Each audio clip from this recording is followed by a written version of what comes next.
and welcome to the latest stat rep. This is a high-paced, high-octane game of Warhammer 40,000. It's going to happen in probably just under an hour if we're lucky with it. And we are excited to bring you a very unexpected matchup here. We've got myself, Tyler Bortel, running the Genestealer Colts in the final day detachment with Tyranid allies. And in the red corner, it's your boy, Speed Boss Lucas with the Speed Freaks. Did not expect you to do that. Hell yeah, man. We got Lucas over here running Speed Freak Orks. Absolutely nobody has been asking for it, and he's doing it anyway, because this shit is awesome. Very excited to get into these lists and what's actually going on. Oh, what's the mission today, Lucas? Oh, he's playing some linchpin on Search and Destroy, you get. Please tell me you're not. I will stop doing that. I'll stop doing it once we're done with deployment, you get. Please, you cannot sound British the entire time. It's going to destroy me. But yeah, we're playing Search and Destroy with taking hold good old-fashioned regular stuff to see how quick these boys can be. Let's jump into some lists. On the bottom left-hand corner here, we've got my final day. That forces the Highbind, Genestealer Colts, and Tyranids. This is the list I took Challengers Cup. I've been playing around with it a bunch. It's a lot of fun, and it's something I felt very comfortable with, so I didn't have to. I could worry more about what the hell Lucas is doing than trying to figure out something new on my own. So I've got an Abominant. I've got a Benefictus with Inhuman integration. That's the sustained enhancement. I've got a Clamavus. I've got a Patriarch. I've got a REductus Sabotuer. And then I've got 5 Acolytes with melee weapons, or auto pistols, I guess is the name of the data sheet. The 20-man Neophyte brick. 5 Aberrants. 2 Ridgerunners with lasers, 2 singular Ridgerunners with mortars and augers, spotters on those laser cars, 2 Goliath Rockgrinders, also with lasers, 5 Metamorphs, 5 Purestrains, and then for the Tyranids, we've got Death Leaper, 2 squads of 10 Gargoyles, 5 Hyper-Adapted Raveners, a Lictor, and a Neuro-Lictor to put it over here. What about you, Lucas? What the hell is a Speed Freak? All right. Well, great question, Mr. Man. I'm glad you asked. Speaking of Mr. Man, this whole concept pioneered by my wonderful Team USA teammate, Michael Mann, and we're going to talk a little bit more about its role, over the course of this game, and I'll mention a few thoughts on it before we get in, because I'm super excited about this archetype. I think it's very underexplored, and I think it has a unique place, maybe not necessarily in singles, but certainly in some other places. So this is Speed Mob. So some of the Orc data sheets have the Speed Freaks keyword. It's all of the buggies that were released in 8th edition. It's Deffkoptas, it's all of the planes, and it's Warbikers, as well as the biker boss. And then this keyword, your detachment, gives you advance and charge, fall back and charge, advance and shoot, fall back and shoot. So all of those data sheets are doing all 4 of those things all of the time. And then a bunch of your strats have like a base effect that gets better if you're a speed freak, or some of them are just like only be able to be used on speed freaks. So here we go. Our list is led by Boss Snikrot. We've got 3 Deffkilla Wartrikes. They lead Warbikers. They have a good synergy with the Warbikers. Their leader ability is auto advance 6, and then the Warbikers. Spoiler alert: there's 3 by 6 of them in this list. This army should make Warbikers battle line, but anyway, there's 3 by 6 of them in this list, and the Warbikers data sheet rule is targets with a 9 have +1 AP against them. So it just helps them kind of skirmish against enemy infantry at close range. 3 Deffkillas, one of them has Squig-hide tires for Consol 6. One of them has Wablasta for Fire and Fade 6. Our Wablasta squad is on the right, the green squad, and then just Consol 6 is the red squad. And then we've got Zodgrod leading his 20 Gretchen, who's already started to scout up at the top of the table there. We've got 3 Boom Daka Snazzwagons. These are a 70-point buggy. Buggies are 9 wounds, T7, 4 up armor save. Just annoying enough to kill that you got to put some effort into it. The Snazzwagon has a bunch of anti-infantry shots, and then also has a 6-inch aura of -1 to hit for enemies, which is really nice, shooting in combat. We've got 3 squads of 6 Deffkoptas. Now, these are the real meat and potatoes of the list. They do most of your damage, and because they're 4 wounds, T6, 4 up armor, they're quite resilient as well to like moderate firepower type of things. So they're going to be the meat and potatoes here. I've got 2 squads deployed, one in the little nook on the left-hand side right here.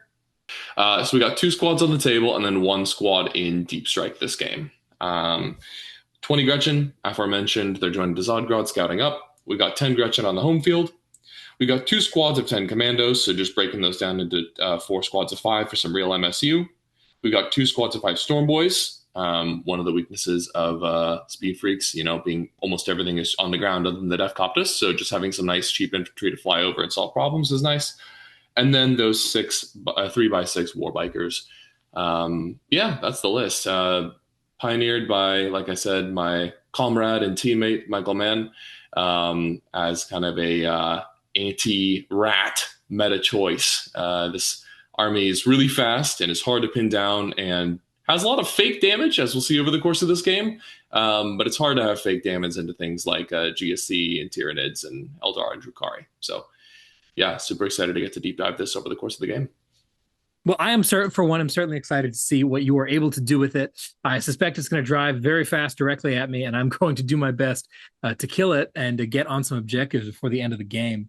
I believe, if I'm not mistaken, you won the roll-off here for attacker-defender. Correct. But then I end up getting to go first, which is rather fortunate for me. Anything particularly exciting about your deployment other than cramming all of the models onto the table?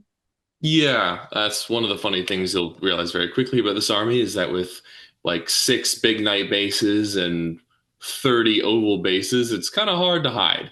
So for the most part, I'm hiding my important pieces, those Deffkoptas, and then letting the less important stuff like the Warbikers take a little bit of fire on turn 1. Yep, I've got some Kommandos kind of blocking one of my avenues forward just to make sure I can control the right-hand side of the table. Got Snikrot staged behind my expansion. This is linchpin, so I definitely want to hold on to that over the course of the game. But if you ever come flip it, I like Snikrot as a nice kind of countercharge thing where those first 5 idiot Kommandos can take the bait, and then he can come in, or be the bait rather, and then he can come in and clean up whatever came to kill them. But other than that, just kind of like set to run forward as fast as possible. Makes sense to me. Well, let's go ahead and get this pajama party started. Now, it's at this point, now that I am actually going first, that I very much immediately regret my gargoyle positioning.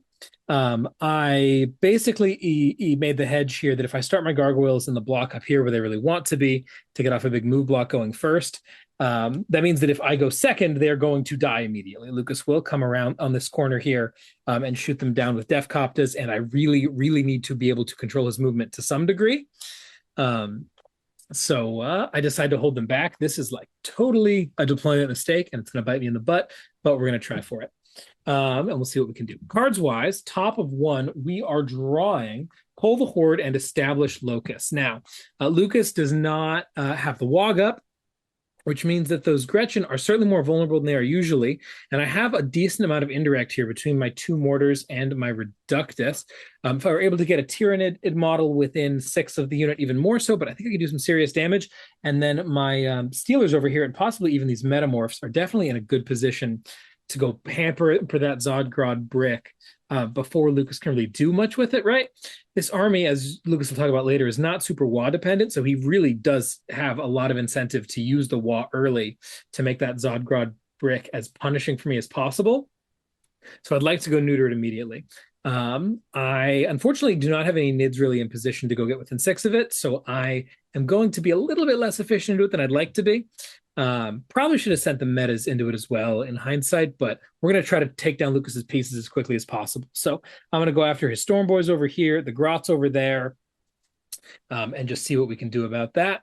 Simultaneously, we do top 1 deploy within 12 of these Kommandos, so we can force a battle shock on them with an Neurolictor.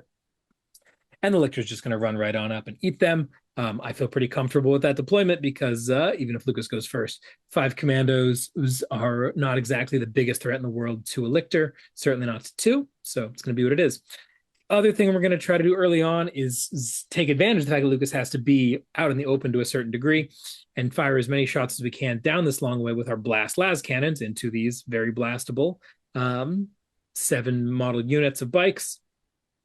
And see if we can really put a good hurting on him. We're going to do that with all of our las cannons here. And I make kind of an interesting decision here. I decide I'm going to have my Aberrants come out and just kind of stage back here out of the truck instead of having the entire truck come over here to stage so that that truck can come over here and fire some blast las cannons.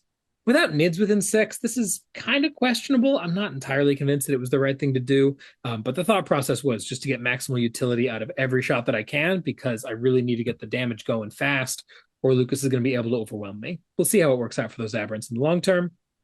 Of course, the Neophytes are started on the table here as opposed to in the sky, because if Lucas went first, I was just going to need them turn 1. I need them to shoot as early and often as possible, so they're going to be hanging out there for the time being. And yeah, that's about all that we've got here. We take our shots. We do kill off a couple of bikes. Looks like we're killing 2 out of Black Squad so far. I think we maybe kill 1 out of Red Squad, maybe. Or maybe that's it. And then we are able to put down a bunch of these commandos here using the flamers off of our Metamorphs. Unfortunately, we do leave 1 alive, but that's just going to be what it is. And we put a decent amount of hurting. Looks like we kill 3 of the bikes in total out of the Black Squad here. And we're going to go put a decent hurting on the Grots up top, as discussed. We will give them a token and do a little bit of damage, shoot another one, do a little more damage. This is not seeming as fast as I feel like we usually run it. Oh, nope, that was the correct speed. Do not go 8 times. 4x is fine. Okay. Cool. And here we are going into that charge phase.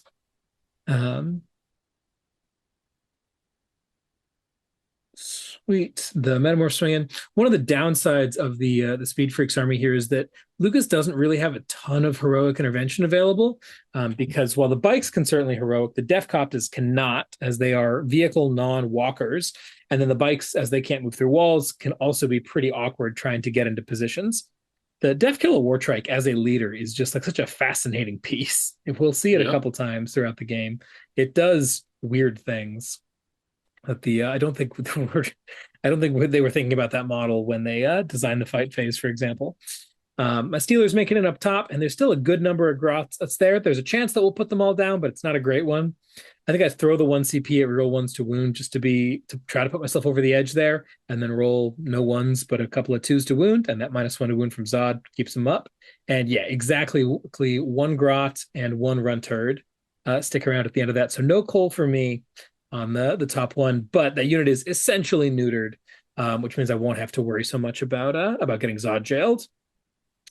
And you swing back and almost put the unit down. I have 1 Steeler hang on with 1 wound, but that is going to be enough to keep Zod in combat and also to move block that truck, or rocket truck squig buggy, from coming up this way too much, which should really keep my expansion in a pretty safe position, I think, at least. We'll see if I'm wrong. But yeah, that's going to be turn 1. I do discard Established Locus, as I know I need CP with this army, and I'm going to hold on to Cold the Horde for the time being in case we get a little bit lucky. So clock it over to you, Lucas. What are we doing bottom 1? So the first decision is whether or not we want to I mean, of course we're not going to do that because we're really good orc players, right? Just kidding, baby. We're walking top of 1. And we go ham. Let's go, boys. Auto advance 18 army. I'm charging directly at you. Mama didn't raise no bitch. We're going directly in, guns blazing. We're gonna kill some stupid bugs, and your primary is ours. Your primary belongs to us. So we topple 1 wall. We don't topple 1 wall. We bottom 1 wall, since you've so nicely delivered some charges to me. Yeah, like you were mentioning, this army is not very wall dependent. A lot of your stuff already has a decent invuln save, so you're just making it a little bit better. And melee offense is not really your strong suit. So just getting a little extra juice there is mostly just a bonus. It's not really like core to your game plan as it is with Green Tide or Warhorde or Bully Boys. Like all 3 of those detachments, it's like you got to get in and do damage during your wall turn. This is mostly about just kind of like staying alive, and then I guess you catapult your Zodgrod unit. So it's interesting. It's I think I've played 2 or 3 games with this now, and every time you're never wawing later than turn 2, and it's mostly just to continue the pressure onto your opponent with some better stats. So here we go. We're seeing the speed of those bikers with auto advance 18. They're clearing the middle objective, which is crazy.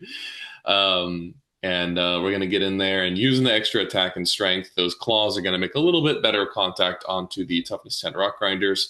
And here we immediately see the Deffkoptas datasheet ability come into play. So the Deffkoptas have a Canoptic Wraith-esque. You can move a normal move over enemy units and do mortals to them on a 4-up for each model in your unit.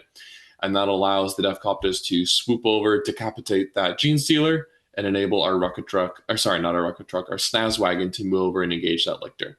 And we'll see another cool Speed Freaks play here in a minute with that Snazzwagon. But those Deffkoptas are going to take some shots. I think they're going to end up just pot-shotting into the green Rockgrinder here and doing a little bit of damage. And then other than that, you know, our bikers are just going straight up the pipe. It's just so goofy, man. And I should talk about what cards I'm doing here, because I do need to set myself up for success overall with the scoring. This is something you always need to do when you're playing Orks and you're taking an aggressive line, is you need to max your points and tamp their points down, because Orks are never hard-hitting enough or tough enough to win the grind against the vast majority of armies in the game. So I need to max my points and put you on a bunch of 3s, especially considering you're going first. I draw Area Denial and Assassinate. So there are a couple characters lurking about in the midfield here, Death Leaper and the REductus behind the wall there. I'm not going to get them this turn, but considering my Gretchen have got me a CP, there's no reason to not hold on to that card and see if we can get it in a future turn. And then Area Denial, I mean, like the easiest card in the world to score at the moment. So that'll be a nice and easy 5 points there. So kind of like a delayed 10, if you will. I'll get Area this turn and then Assassinate probably in the following turn. And holy cow, Green Squad plowing in, going super fast. One thing that's a little bit awkward about these squads of 6 bikers joined to the biker boss is they have that horrific 7 model coherency. So trying to get them to like optimize their movement and charge distance and stuff can be really tricky, considering those big bases and needing to stay 2 within 2. So that is something that I've been trying to learn a little bit about as I'm playing more and more with this army. So yeah, here we go, launching straight into the shooting phase. Do you want to say something there? I would say I said it during the game, and I'll say it again. I genuinely think that it may be worth considering bringing 5-man squads instead of 6, even though you have to pay for the 6th, just to let them move like a normal set of dudes. Like it's a consideration. Such a pain. Right. Like it just already in this one turn, I had to move several of my models backwards multiple inches to stay in coherency. So just worth thinking about. So we've already pulled off one of my favorite plays with Speed Freaks, which is the stratagem Blitzifier. So Speed Freaks has 2 damage dealing stratagems. They cannot be combined. The first one is Blitzifier, which is 1 CP lethals on a Speed Freak. And if you're within 9 inches, you get crit 5s. The second strat is Daco Storm, which is 1 CP sustained. And if you're within 9 inches, sustained 2. You can't combine those, so unfortunately there's no crit 5 sustained 2 lethals, a bit cringe. But the Snazzwagon here advances up, gets within 9 because of our army rule, or our subfaction rule. Pops Blitzifier, so that successful, hits of 5 cause a critical hit, and that counteracts the Lictor stealth. So every 5 to hit is a lethal, but it's also a sustained because the Snazzwagon natively has sustained. So he just goes in there and just blasts like 7 lethals and 7, 2 wound rolls against that Lictor and mows him down, which is super hilarious. And then that guy's going to be milling about over there for a couple turns. I certainly don't think you'll have firepower to devote to him, or at least there'll be opportunity costs. And so he can keep milling about. He'll be hard to pin down because of fallback, shoot, and charge. He's just going to do a nice little bit of control over there for the next couple turns. And the Deffkoptas, they get to do kind of like some fight and fade type stuff because they're very good in combat. You might not think that a shooting orc vehicle is really, really good in combat, but the base have 6 attacks that hit on 3s at 501. So during the wall, that's 42 attacks from the squad hitting on 3s at 601. And if you want to, you can spend a CP to get, it doesn't actually give them lance, but it gives them +1 to wound on the charge. So functionally lance. So these guys blender light infantry, and even against like a 3-up armor hull or something, you can just run in there and pass them like 23-up saves if push comes to shove. So Deffkoptas is kind of sneaky good in melee. So they're going to go back here and grab up those Metamorphs and hope to take them out. And I know you have those resurrection points, and you're going to put them to good use this game. But they're going to come through at some point, and the faster I can kill repeated units of trash, maybe in the mid to late game, you run out of ability to do actions. We'll see how that goes. Yeah, absolutely. There are a lot of armies who, into GSE, and particularly into Final Day, when you don't have nearly as many units, the correct strategy is to try to delay those reinforcements until they're not nearly as relevant. But with your army, with the amount of trash killing that you have, you'll kill everything twice, no problem. Just keep racking them up. Yeah, I'm certainly not delaying my go turn to play around your revives, right? I'm just going to kill them all on turn 1 and then kill them all on turn 2. I hope that's enough. We could also see here I did some good damage to the gargoyles. I think that was the Snazzwagon actually that rolled a 6 on its advance, catapulted around to the wall into the middle of the table here. It's doing 2 things. First of all, it's rattling some shots at 5/1/1 sustained into the gargoyles. I think I took out 7 of them with that, which is pretty sweet. And then also when the green bikers come in, it's and charge the aberrants. I'm certainly not intending to kill those aberrants. Aberrants, like, known for being a tough unit. Bikers, known for being absolute dog shit in combat. So I'm going to go in and hope to kill an aberrant or 2. But then also I've got that nice 6-inch aura that's going to give you -1 to hit. And your detachment doesn't have any fallback and do stuff that I'm aware of. So we're going to kind of bump and grind there for a while. A lot of that being thanks to my current 5-up invuln and the -1 hit from the Snazzwagon. So he's going to be doing a great job there. Yeah, absolutely. This is fun to see this back to back with the Endless Swarm game, where the Maliceptors are doing a pretty similar role, where -1 to hit in melee can really shift math in ways that you may not be used to if you haven't seen it a lot, as it's not a rule that's super common. It can be very impactful when you get the chance to use it. Yep. Absolutely. And then, so part of the reason that flyover mortals at the very start of my turn was so impactful is it allowed Zodgrod to make his advance roll, right? Like, he's got the Water 12-inch move right now, but he was locked in combat with that one Genestealer. Well, now he gets to lurch forward, and I had to make the decision of, do I go clean up those remaining 3 gargoyles, or do I go into this Neurolictor? And I decided to go for the Neurolictor, A, because there's that nasty Death Leaper heroic lurking, and you do still have Cold the Horde. I really don't want to give you Cold the Horde in my turn. So I don't want to get heroic in that regard. And then B, I just have a chance to flatline this Neurolictor. Zodgrod's going in with 6 attacks, hitting on 2s, winning on 2s, passing you 4 pinvulns, and there's a chance that, that puts you down to 1, and then the Runtard can finish you off or something like that. So I end up going into the Neurolictor. Bit of a whiff. I think I get him down to 3. Down to 1. Well, I do more damage to him later. I think he's at 3 right now. No, he's going to heal up, and then you'll do more damage to him later. Either way, Neurolictor's alive and unfortunately kills the wounded Runtard and Grot, getting you Cold the Horde. Big sad. Neurolictor supremacy. Let's go. Massive sad. But yeah, other than that, I mean, we can see these bikes are a little bit limp, unfortunately. We have the 2 bike bosses and 2 claws punching the Rockgrinder. I think I rolled a little bit poorly, but also I did not kill you. I got you to 2. And then killed the rest of the guys and did damage to the trike. Yep. In that compact. Yep. But here's the thing, right? I'm taking up a lot of space. Like, you pretty much cannot land on the objective other than with gargoyles. Yep. A, and B, my whole army advances and charges, fallback and charges, advances and fallback and shoot, advance and shoot. So being stuck in this you either have to make the decision here of, like, do I fall back with this vehicle and not shoot it? Or do I not shoot the bikers? And for your army, that's an annoying decision to have to make. But for some armies, that's like almost an impossible decision to have to make. Like, think about Aspect Host Eldar, where despite Eldar being known as the fast, dynamic army, they don't have access to fall back and do stuff. If you just get in their face and gum them up for 3 turns, your guys can keep activating no matter what, and their guys cannot activate no matter what. So throwing the bikers away early is a play pattern that I've really started to come to appreciate with this army. And their damage is quite poor, but they take real effort to remove, and the damage will slowly accumulate. They have grenades. They have some amount of shooting with an amount of AP, and they have some claw attacks, and they kind of just like take up space and demand attention.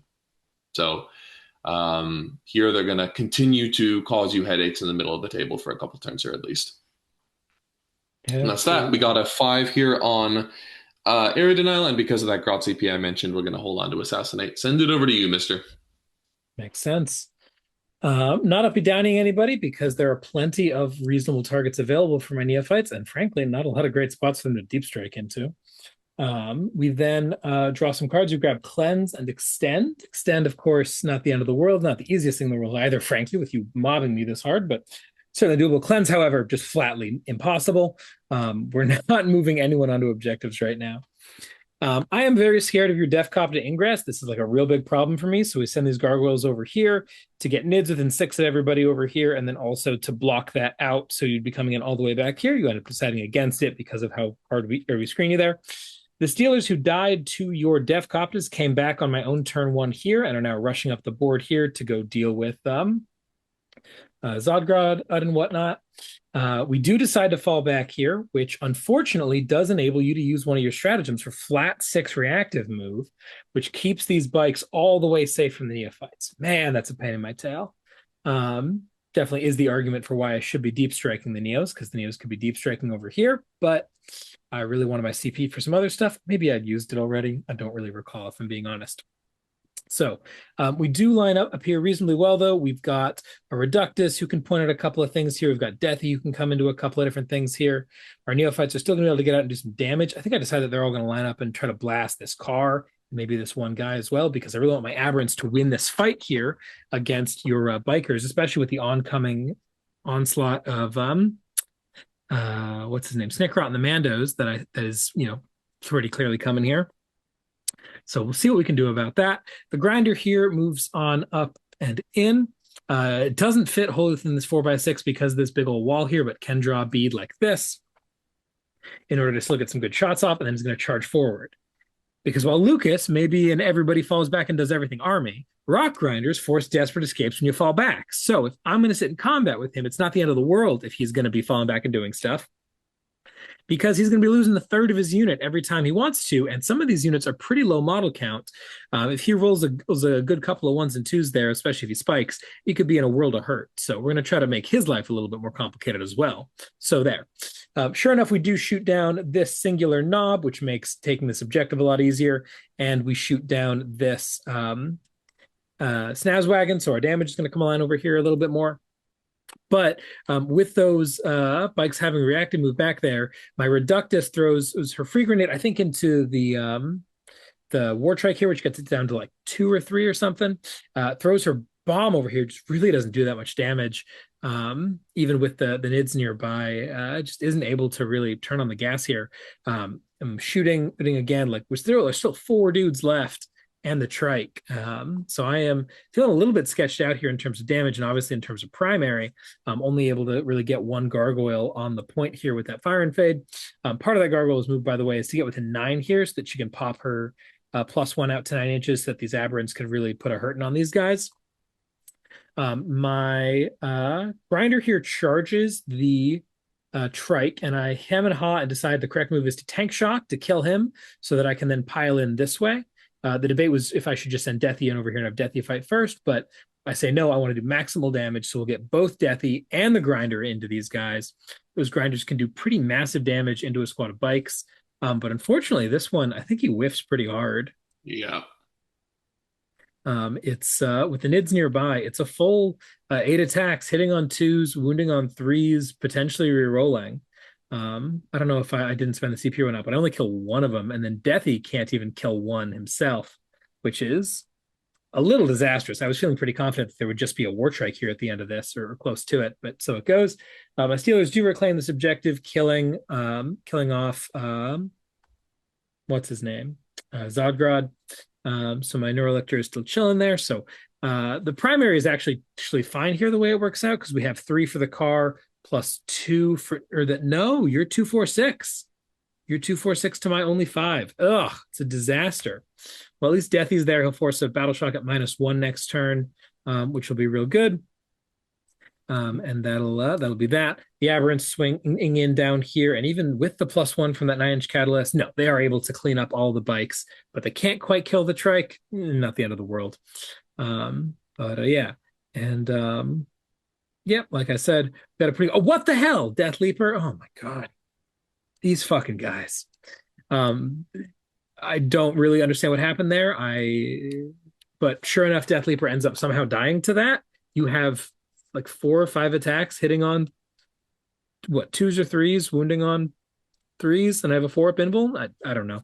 Anyway, Deathy goes down, which is a massive problem for me for a number of reasons, not the least of which being that it means there's no battle shock check here, but also because he's very useful, and also because you're holding on to assassinates. That's 5 points for you, who on my turn, just like I got my 5 points of Cull on your turn. Absolute pain in my tail. So we do grab our extend for 4 for holding the expansion here, and we do Chuck Cleanse for a commander point, but I am feeling real sketched out here. We are losing resources just a little bit too fast. And losing a lot of table really quickly. So we'll see what we can do about it. But we'll clock it over to you for a 13. Ugh. Yeah. Unfortunately, Death Leaper means that the red squad is not even going to have to take a battle shock.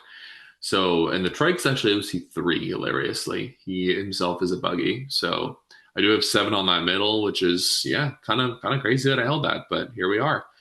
And we're going to... Obviously, the wall is over, so we don't have quite as much durability anymore, but we still have a lot of anti-infantry firepower and attacks. And we're just going to continue catapulting our army toward you and to just peeling up resources. The first thing we're going to check is whether or not our Snazzwagon can get into the Neophytes, because obviously that's your main damage dealer. And if I can shut that down by tagging it, that would be incredible. So I was looking for a go into the Rockgrinder, because it has 2 wounds, kill it in combat, console into the Neophytes, so you can't pull any of your coherency shenanigans. That wasn't quite lining up. The Buggy's tank shock is quite poor because they're toughness 7, despite the fact that they're supposed to be these like splattering speedster road car dudes. It just wasn't doing it. So, road car dudes. Nice. Wow, I'm so smart. So we abandoned that play, especially because we roll a 1 on the advance. And in lieu of tagging or dealing with the Neophytes, we're just going to try to kill everything else. Kill the Neurolictor, kill the Genestealers again, kill the wounded Rockgrinder, kill the green Rockgrinder. And then our green biker boss is going to fall back and shoot and charge into that remaining laser car on your home objective. And there's a chance he can flip that objective from you. It's unlikely. It kind of depends if we can kill any of those Macos with some random scammage like explosions or something like that, but unlikely. But we are going to take that laser car out of there. And again, he's a 9 wound, 5-up invul and T6 dude who's going to require some attention. And if he gets ignored, then he gets to keep activating all of the time. Snikrot continuing to stagger forward. I forgot to mention, he unfortunately failed his 8-inch rollable charge in the previous turn, the reroll being with the CP. So he's just going to go in there, try to polish off what's left of the Aberrants, and then put that unit back in deep strike with your fun resurrection points. This turn, for secondaries, we draw Storm and Engage. Your expansion, having been recently taken for Extend, provides us a nice, easy Storm target, whereas we might not otherwise be able to take your home. And then Engage, like I'm literally all over the table, right? Our Snazzwagon's getting the top left corner. Our green biker boss is getting the bottom left corner. And I obviously have my own side of the table here. We decided to hold our 3rd squad of Deffkoptas for ingress. I was really tempted to just pull the trigger and go for it. The rockets actually line up pretty nicely into the Aberrants with Twin Linked, AP 2 damage 3. But you had enough like random garbage in my face that I didn't think it was going to be a knockout blow. And that's what I really am hoping for with this last squad here. So I'm going to continue using the remnants of what I have left and these 2 healthy squads of Deffkoptas, admittedly, to apply the pressure. And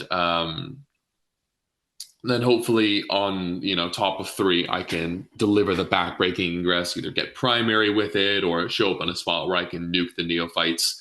And we're going to hope that's going to be enough here. We got the black Deffkoptas coming on in and cutting down that last pink gargoyle. And then the red Deffkoptas are going to come on in and handle the Genestealers on your expansion. I forget where they shot. I think they shot into the green Rockgrinder that was in the middle there. Unfortunately, a couple of the math there is not fantastic. For me, because the Deffkoptas hit on 5s, and then they're only strength 9. They don't get that +1 to wound from the Tank Buster rockets that you might be familiar with. And while they are twin linked, that means that ultimately I'm hitting on 5s and wounding on 5s. So into some of those tougher targets, it can get really sketchy, and that's where you have to rely on things like Blitz-a-Fire or Storm popping off to really, really get the hurt in there. Very nice. Cool. With the red squad charging into my grinder here, I do go for an overwatch out of terror of being tagged. I think that if my unit ends up tagged this turn, I just kind of lose. So we cannot have that happening. So we're going to do whatever we can. We'll see if it's enough, but we do manage to kill the bikes. Nice. Yeah, I think there was the full health knob and like a 1 wound biker. So I think I rolled some good invulns on my biker boss, and he didn't take any damage. But you do manage to kill the 2 bikers, which is nice. Removes the wounds, and it also removes the +1 to hit for leading. All the orc characters only get their +1 to hit when they're leading, so their claws base hit on 3s, which means that Rockgrinder might survive. We'll see how that goes. Deffkoptas obviously cut down that last gargoyle. Run in and tag their REductus. No free grenades. No bomba. Wait, is there bomba once per game? It's once a game, but no indirect No fire, which I would love to put into your Grots right now. Yep, 100%. Yeah, they actually took some incidental losses, and I think in the previous turn from your indirect. So they're looking a little thin on the ground. And then I do make one critical mistake here, which you'll get to exploit here in a minute when we put the circles back up. But I consolidate my Deffkoptas all the way forward. The orky need for speed and getting into combat, getting the better of me. And the 3 inches that I consolidate forward right into the middle of the table with this the back of the black squad of Deffkoptas does open up a nice pocket right on the 6x12. That's kind of at the forefront of my DZ here, where you'll see a bunch of Genestealers and Metamorphs popping up there in a second. And they're going to try to break the game open with some charges into my home field and expansion. Very nice. I do go in with my ingresses here. We drop the Patriarch on his own here and the Raveners there. Usually the Patriarch is attached to the Purestrains, but I really wanted my Purestrains to start infiltrating and still have the Patriarch for this ingress play because he is hilarious off the ingress. He drops in, and then the fight phase pops out his bubble to 12 inches for battle shocks in the fight phase and hits both of these units. Is a great way to prevent this steal from happening if Lucas somehow managed to deal with my Acolytes, to just knock him to OC0. But doesn't end up mattering a bunch. What does matter is that Lucas does fail to kill my 2-wound grinder here. I think he just straight up rolled like 4 1s and 2s to hit. Yep. Yeah, killing those. I rolled 2 2s and 2 1s, so you did not need 2 hits with that Overwatch. It was important. Absolutely. Very saucy. So my Neophytes are not tagged, which means that we do get to play Warhammer here, which is nice. And alrighty, top of turn 3, and here come the Tyranids, or rather the Genestealers with a couple of Tyranids. Man, that Death Leaper being dead means that I am really running low on Tyranids right now. I basically just have my Neurolictor here, my Hyperravs here, and a squad of Gargoyles that are still in reserve, which I don't end up bringing in this turn because I am just so strapped for places to drop in on Deep Strike here, right?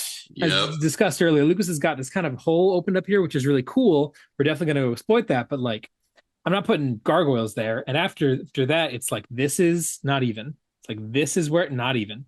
This is where I can drop, right? Like, this is a disaster.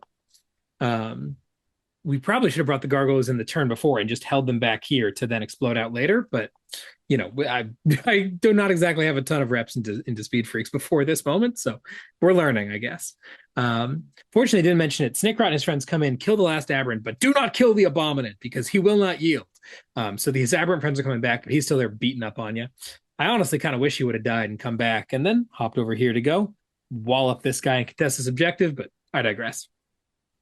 Anywho, we're going now, and we're a little bit sketched out, right? We need to deal with these guys and start working our way down on this way. Obviously, we need to kill this crap that's in front of our face. Like, it's just so much stuff, and I have so few units to deal with at the moment. So we're going to try to get maximal utility out of a bunch of things here. I'm going to put most of our guns, these Deffkoptas up top here. They were so generous to fail their battle shock check for my Neurolictor.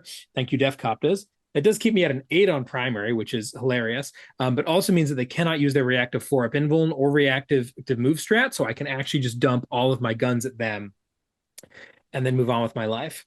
My car is driving up here so that my Neurolictor can eat it because I can't quite get the Neophytes far enough up for the Neurolictor to eat. The Hyperavs will have to eat the Neophytes here. And because of how far Lucas has pushed me back, I can't get Hyperavs all the way to the center here. They're just not fast enough. So we're going to do what we can here. I can get a Patriarch there. He doesn't advance and charge on his own, but doesn't need to. 8 inches is just enough to have pretty reasonable charge there. Hopefully he'll be able to take a good chunk out of those guys. Maybe that'll keep my Neophytes alive. Those guys being D3 blast means that if he uses that sustain strat, like I'd probably just lose the whole unit. So I really don't want that to happen. And here come the cavalry. We got 3 more units coming out of reserve. Metas, Stealers, and Aberrants all dropping in this turn. I have room for the Metas and the Stealers, basically 2 of the units in the middle there. I think in hindsight, maybe I should have gone for Aberrants back there. I don't know. It's tricky. Because, like, if the Aberrants go back here, your Koptas come in and hose them, whereas where they end up dropping in over here, they get to be a realistically useful part of the game. But this was such a safe spot that maybe the Metas are fine over here, and I should go Aberrants over. I don't know. There's arguments for both ways. We decide I do drop in like this, partially having the Metas here to make sure they can flame off this guy or even these guys potentially before things get feisty, and that ends up working out. I'm just not sure if it was the right choice overall. Let me know what you think in the comments. But yeah, we got to stay in combat here because we got to do some damage. And sure enough, Lucas, seeing the obvious, 9-inch charge to steal his home field and a ton of primary, has to ingress onto that with his 6 OC because Koptas are 2 OC apiece. Is going to keep me from getting over there. I don't have anything that's big OC. These are metas, not Echoes, so they're 1 OC apiece. If I hit both charges here, I could get 10 on there, but, how realistic is that really? So we'll see what we can do. We have Nids within 6. We have lethal and sustained and +1 to hit, and we rattle off our big, massive damage squad here. And the results will not impress you. I think we kill 4. That's right. I think we kill 3 immediately with the seismics, and then everything else collectively kills 1 more off the back of I think you roll 1 or 2 6s on the lasers or something. Yep. Yeah, it's just not getting it done. That 6-up invul really put in work. So 2 of those guys make it out of there. Massive, massive bummer. Also, it's worth mentioning the 4 wounds, right? Yes. Occasionally makes things like if you shoot 4 las cannons at them, well, the first one there's a 1 in 3 chance that the first copter just eats 2 las cannons. And then similarly with D3 damage, there's a less than 50% but decent chance that a copter eats 3 seismic cannon shots. So the damage can be good, but it can also be very bad. And there's another step where the GSC are usually putting some reliable damage through with those heavy weapons, and all of a sudden going into 4 wound models, it's a little iffy. Totally. We fire off our first indirect piece at this singular, or second indirect piece, because the first one had to go here to make sure they took as much damage as possible. We put down this 1 commando with that, which then lets us shoot our flamers over here. Thought process was I need one of the units to die, but I just rolled super hot and kill the entire other unit of commandos with 4 hand flamers. Sure, why not? We get to see both sides of damage dice here. And we're going to go for it. We got a couple of easy charges first. We send the Macos into your boy here. We send the, after a lot of hemming and hawing, we decide to send the Hyperravs into the car here. Roll a decent sized charge. Not quite enough to get everybody in. This guy is unfortunately still going to get stuck up against this car here. And then I really hem and haw for a while with my Patriarch here, who could very easily go into the Koptas or go backwards to try to deal with this guy. I basically decided that I need to bank on that dude not killing my my grinder and or being able to come get him with my Hyper Ravs here after killing your car, assuming I can kill it, which is a bit of an if. So we'll see what we can do there, particularly because I really but then after hitting my 9-inch charge with the Stealers and failing my 9-inch charge with the metas, I think I used the reroll on the Stealers. So 1 out of 3 9-inch charges, it's not the end of the world. And then my Aberrants also fail theirs. So 1 out of 4 is what it is. That's about math. We realized that you've got 4 OC up here, dog. This is going to be a serious problem. And I can maybe get a guy over here, but certainly not enough for that. So we're going to charge this car as well with his 3 OC. How do you like them apples? To come deal with that as well. So with that charge as well, I think I'm actually safe over here, and this is not a threat like I was worried about it being. But I am just a little bit sketched out. So like I said, a lot of hemming and hawing trying to figure out exactly the right way to optimize this turn. But at the end of the day, the damage just is not there, right? Optimistically, kill some. but like there's just so much stuff left on the board, man. And this whole other unit of Deffkoptas has just shown up and is going to give me a great deal of strife. So we will see what we can do about it. In hindsight, maybe I should have gone after these storm people with some of those some of the indirect. I don't know. Yeah, I think blinking that one guy makes a lot more sense. Yeah. I mean, yeah. I've got the big Deffkopta bricks left, but I'm starting to run low on my MSU. And if I draw some actions here, or need to go solve XYZ problem my secondaries tell me to solve, I might not have the units for it at this point. I think trying to tamp down on the unit count is really smart. Yeah, I think it's okay. Cool. So in goes that at car. Why didn't that car just charge here? Why did he charge there? Maybe I think it was a shorter distance to get where he needed to go, because as soon as the Hyper Rabs get the kill there, he then gets to console over this way to get on the point. Whatever the case, we kill the car. Great job, Hyper Rabs. And we'll see what happens next. We do swing in with our melee echoes here and finish off that car as well. Not a vehicle, unfortunately, despite being awfully car shaped. So we don't get our anti-monster vehicle, but we do just, I think I'd put him down to 3 already with a couple of guns and whatnot. And we do get 1 through to put him away. Very nice. Patriarch goes in here and kills a Deffkopta, which, would have loved to, but I'll take 1. Glad he killed anything. Hope he doesn't die in response. I think I did like 1.5. I think you've got a guy left on 2. Yeah, I've got a guy on 2 right now. Yeah, so that is what it is. Steelers come on in here and have a difficult decision to make of their own. We futz around here and make sure everybody can fight. Or these 4 guys can fight. Those 4 guys comfortably pick up the remaining 7 Grots. Bye, friends. And then I have to decide if I want to tag the Koptas. I decide not to. We're not holding the objective either way, but basically just trying to tax your activations here as much as I possibly can. If those Koptas want to go off on their own, 5 Storm People is, in my mind, not enough to kill 5 Genestealers. Certainly not reliably. So that's why I decide against it, but it does give your Koptas an additional couple inches of movement to really go get a little bit deeper involved. Do you think I make the right call here, Lucas? I'm kind of curious. I think so. Yeah, like I said, I'm kind of running out of activations here, and I'd love to just assign the 5 Stormboyz to kill the Remnant Genestealer rather than needing to potentially allocate 2 units or keep the Deffkoptas back there. One thing you'll know with Deffkoptas is it's great when the bikes are causing interference to just have the Deffkoptas shelling the opponent, but when they need to accomplish a task, they don't always do it, again, because they're hitting on 5s. So I'd love to just take opportunistic shots with them rather than like I need to go solve problem X with them, because that's what they could whiff. Yeah, absolutely. Makes sense. Okay, cool. So we end up hanging out back there.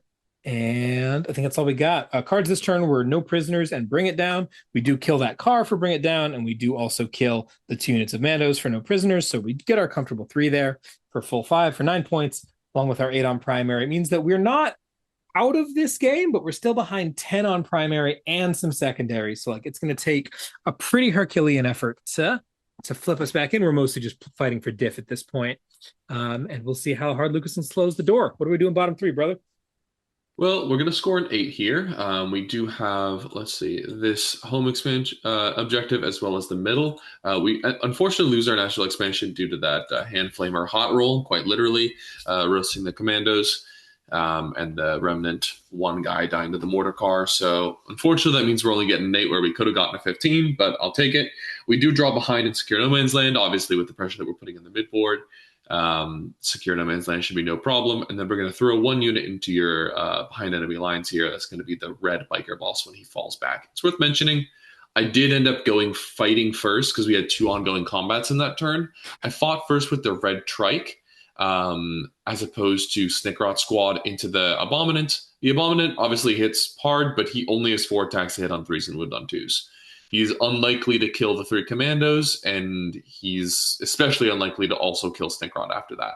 So I figure it's worth it to just go first with the biker boss, and we go for the 2-wound Rockgrinder and kill him, rather than going for the car, because I need 2 wounds to go through on that wounded car. You sucked 4 life out of him to heal up the Neurolictor. I need 2 wounds to go through on the car versus just 1 on the grinder to kill it. And then also the grinder wouldn't swing back on me.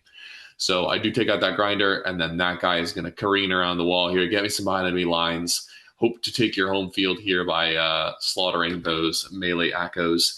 And here's where the legend of the boomstick begins. Tyler, remember this boomstick? Fucking damn it. Stupid thing. It's boom, boom, boom. I should also mention here that Snikrot and his friends I do swing back at them with the Abominant after you choose to swing the truck. We do kill one whole commando with his 4 attacks, and then he immediately dies and rolls a 1, so does not stand back up. Yeah, that was which in a world where I am trying to tax your activations is fucking devastating. Yep. Because there's a very real chance that he survives another activation on a Snikrot and friends, right? He was at 3 at that point. If he's back on full, we'll see what happens. Yep. Nope. Yeah, that was quite unfortunate. Even because I think you got 3 hits and then rolled 2 1s to wound, so it was like an unfortunate swing, and then also he didn't get back up. So, and then what we'll do here is we're going to advance our commandos over, getting on the objective. This is kind of just an insurance in case our Deffkopta activation does not one-shot the Metamorphs. Again, hitting on 5s is hitting on 5s. So if there's a couple survivors and they bloodstone into the Orks, yeah, you can probably kill the commandos, but then Snikrot will just murder whatever's left. And that's great. And then final things are moving here. We still have 1 car that's been zooming around the fringes of the battlefield. It careens into the battlefield here, and he's gonna help clean up my home field, putting all those 5/1 shots into the Genestealers and make the Stormboyz just a little more likely to finish off that unit there. At this point, you're out of reinforcement points, so what's on the table is what's on the table, other than this nasty squad of Gargs that's coming in at a rapid ingress. Indeed. Our 2 remaining Deffkoptas in Red Squad are going to accomplish a very important goal here, which is fly over mortal this car, putting it down to 3, shoot into it with 9-2-3 twin linked, which is really wonderful. Kills the 3 wound car. And then what they're going to do is they're going to charge in and look to get in combat with the character. Getting in combat with the character of a big blob doesn't solve the problem of they can pull out of combat, because they could just choose to remove their character model to coherency, as far as I'm aware. But obviously that means that their character is dead. So I'm going to look to go in there and tag up that Neophyte squad. If they want to shoot next turn, they'll have to lose the Benefictus, and then otherwise they'll just have to sit in combat with my 2 remaining Deffkoptas. Being T6 is really nice for surviving little rat punches like that. Yeah, so there we go. We have our trike, obviously being able to fall back and shoot, obliterates your boy, the Patriarch, with the boomsticks. Down to 1 wound after the Kopta shot it, and you did indeed do a wound with your stupid gun. Oh my god. Boom! It's not a stupid gun. It's 6 shotguns, mister. The boomsticks are the little shotguns that the driver carries and that are taped to the side of the wheels or whatever. Stupid ass orc technology. So decapitates the Patriarch, and then he's going to go in there and utterly fail to kill. He kills 1 acolyte. Your army does no damage. Please get it off of my fucking table. God. It's so haggard. And then the Deffkoptas will go on in and kill not the Benefictus. Jesus Christ, the REductus Sabotuer. Yep. Get a nice little console here. I did take those opportunity shots I was talking about, advancing over here with the ingress squad of Koptas to shoot into the Raveners. And again, the incredibly unreliable damage hitting on 5s means even into a very ideal target, T5, poor armor save, 3 wounds, the Rockets did admittedly, I think your saves are pretty good, but also again, there's no controlling the outcome here. I just pump shots into you and let's see what happens. And I kill 1 Ravener, which is pretty unfortunate. I was hoping for 3 or 4 there. Only took out 1, so that unit's going to keep being a threat. Indeed it will. By some miracle, your 5 Stormboyz win the fight against 5 Genestealers. Okay, that is disingenuous. My car shot you. I threw a grenade at you. I shot my pistols, and I punched you in combat because I'm an orc. That's what happened there. Your car. I'm not going to talk about the math. Okay, but yeah, fair enough. Well, fortunately, we don't end up losing any objectives out of this, as you've kind of had to abandon my expansion there to make this work. And we should be able to deny your primary pretty hard here, which I think is going to be our best chance to get back in this game. Our cards are going to be Engage and Assassination. Assassination-wise, we've got this Mamma Jamma over here, and Snick. We're not getting to Snick, so we really got to kill that guy. Fortunately, we get the rest of our Acolyte squad back here, so we'll have certainly an opportunity to do that. I don't know how good of one it is. I don't know how many wounds it's got left, but, we're working with what we got here. And then as far as the Engage is concerned, that part should be pretty doable to at least get 3 quadrants. We're all out of reserves here. We didn't pick anybody up as we had to ingress in those gargoyles, so it is what it is. My Aberrants here are going to waltz on up here to have a 10-inch charge because that is as best as we can do.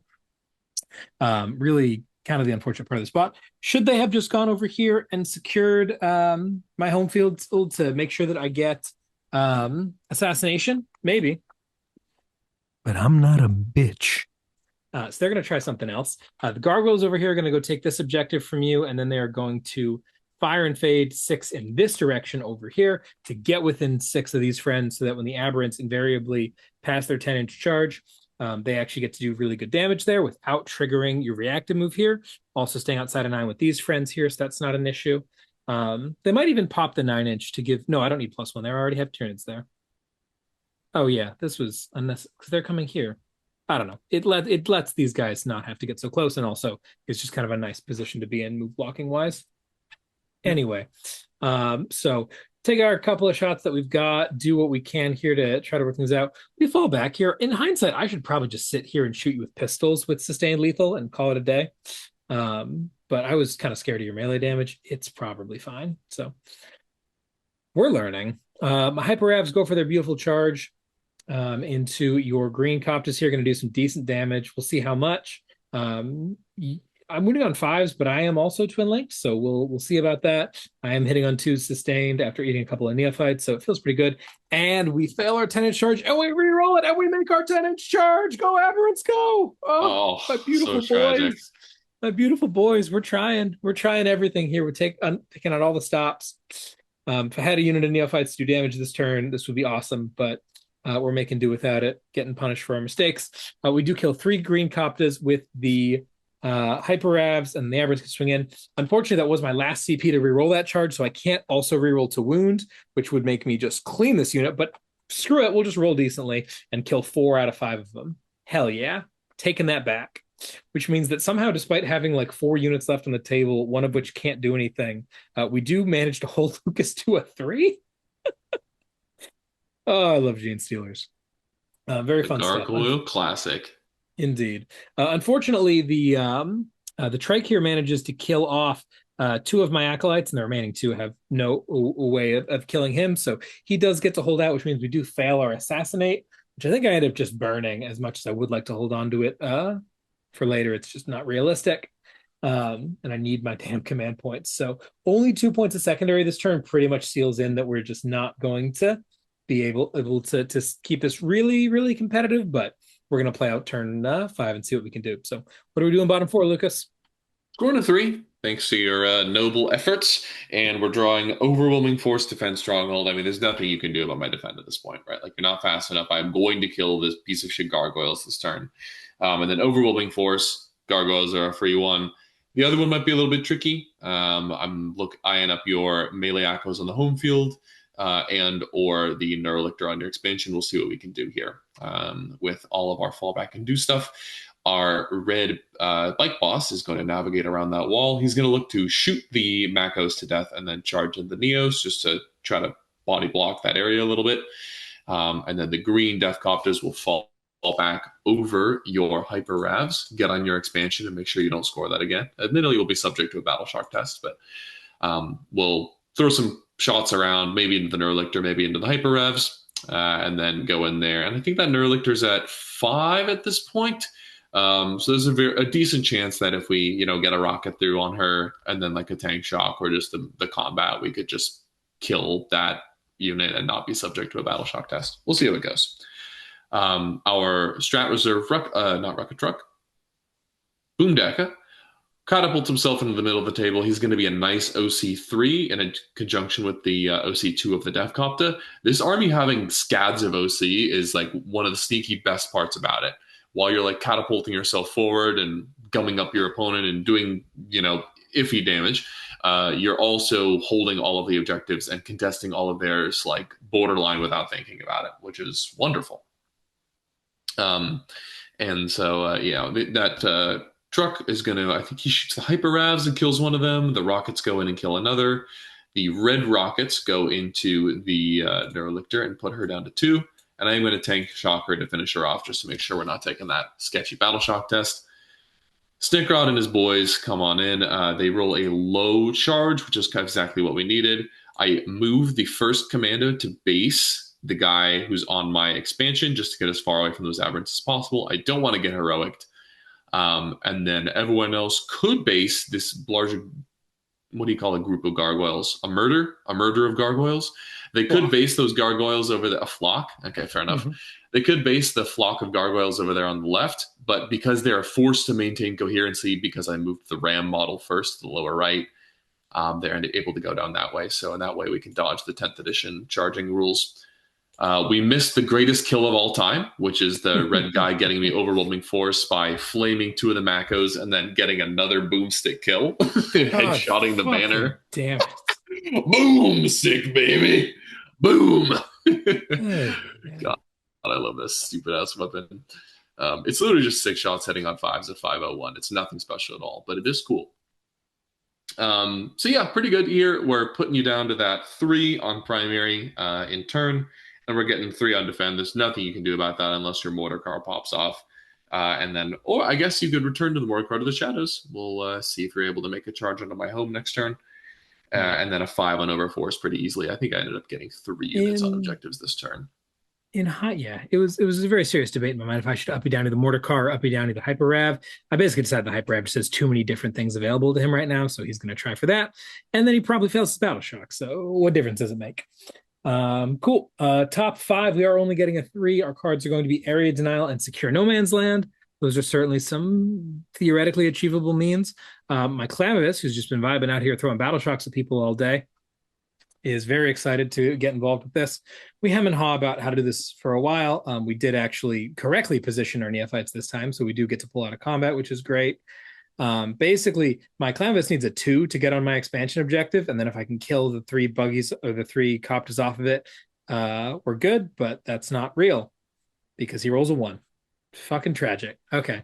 So instead of that, I think I go back and forth and I end up deciding to just send in the Hyper Rav to go get some damage done over there. But as I said, he is battle shocked. So he won't be able to get me the secure, but he will be able to pull off that unit and hopefully really keep Lucas's primary down a little bit here, right? We're going to try to do some good damage with the Aberrants, try to kill this stupid car so that Lucas has an OC problem taking the middle.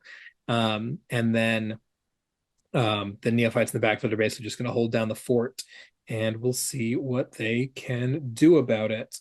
Really not the most exciting turn of all time. We're going to hop out here thinking about taking some shots, and we're just going to put a bunch of damage on those Koptas. We overwatched that trike when it tried to charge and then failed, so it's down pretty low. Hopefully our Webbers can finish it off, but if not, it's just really not that big of a threat to me. And then the car is going to line up here to go for a charge into a tank shock with my last CP into those storm people on your home field. I'm OC3, you're OC1. If I can hit that charge and then roll, 2 5-ups, I will, or 3 5-ups because you got a knob out of 7, which is not exactly likely, but I could then potentially have combat if you pull in a bad way for some reason. No, I really need to roll 3 out of 7 5-ups. I will deny your stuff, so we'll see if we can do that. Unfortunately, I think we fail that charge, but our shooting is pretty successful. We just blow away all 3 Koptas without reprimand, and then also kill the trike, which is pretty sweet. We did still need to send the Hyper Rev over there to be a Tyrannid, so I could get my +1 to hit and my sustained out of that. So that wasn't like a bad decision or bad math or anything. Like, that was required. There's no way they clear that without him. And then the Aberrants go into the Boom Daka. Now, the Aberrants not having the Nids nearby, meaning that they can't have the reroll to wound or the +1 to hit. Kind of a bummer, but it is what it is. They do decent damage, but not enough to kill the Snazzwagon. But the 5 of them and the 1 Clamavus do mean that we're going to hold on to that objective for the time being. So we will score 2 points on area denial because no one's within 3, and 2 points on secure for holding the middle. But I mean, we're just, we've already lost the game, but let's get ourselves a final score here, Lucas. What are you doing at bottom five? Not too much here. We draw tempting and extend. Extend is automatic, and we'll try to cobble together a tempting target on the middle here. Our buggy was able to auto pass and fall back onto your expansion, so you end up choosing the middle. And not to, I mean, we do a bunch of measuring. We roll a bunch of Haggard attacks. It's not going to end up happening. So we get an 8 on primary for my expansion and my home, and a 4 on extend battle lines. No tempting, unfortunately, which is too diff, is what it is. Very, very interesting game. That puts us at a final score of 80 to the Orks and a 56 for the GSC. So a 14-6 in teams. Yeah, man. Dang. First impressions of this goofy ass army? It sure is goofy, and I sure wish I had a single model that was good at standing somewhere. My gosh. Yeah. Every time you tried to activate into me into something that wasn't 5 rats, I was like laughing at how little damage was happening, but you just had so many activations while holding so much of the table, and so many of my army is 5 rats that like it just didn't end up mattering. Yeah. I think that if I start the gargoyles in the aggressive position, then as long as I go first, I can actually play this game pretty seriously. If we get to actually control your movement a lot more, because those bikes are pretty blockable if we have a line of gargoyles, right over here. But other than that, like if you go first, I think I just have very little play in this game. Maybe having the bottom primary helps out if I'm able to work my way through all the masses, but like it's a lot of pressure, and this is just not the right army to deal with. And I don't think. I think I would definitely matrix this as an orange at best, maybe even worse than that, especially with the going second potential in mind. How are you feeling, man? You having fun? It's interesting.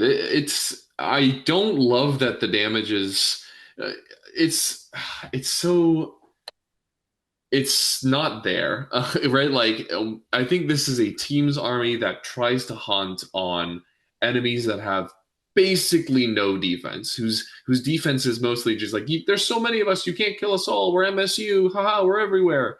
Okay, speed freaks can also be everywhere, and they can kill those type of models. Again, I mentioned this at the beginning of the video, but like Tyranid Swarms, GSC, Dark Eldar, and even like the Orc Mirror matchup, right? Where they have really poor saves and they have kind of middling toughness, and they have like a bunch of 1, 2, and 3 wound models, and you could just pump damage into them and keep activating. But into anything tougher, I think this army just really falls over flat. Like any kind of defense at all, like you run through the kind of defensive stratagems that people have. Okay, smoke. Okay, you make my army that hits on 5s, hit on 6s. That's terrible. All right, what about AOC? All right, my army caps out at AP2, so that's terrible. And you can just run down -1 damage. All right, my whole army's damage 2 and 3.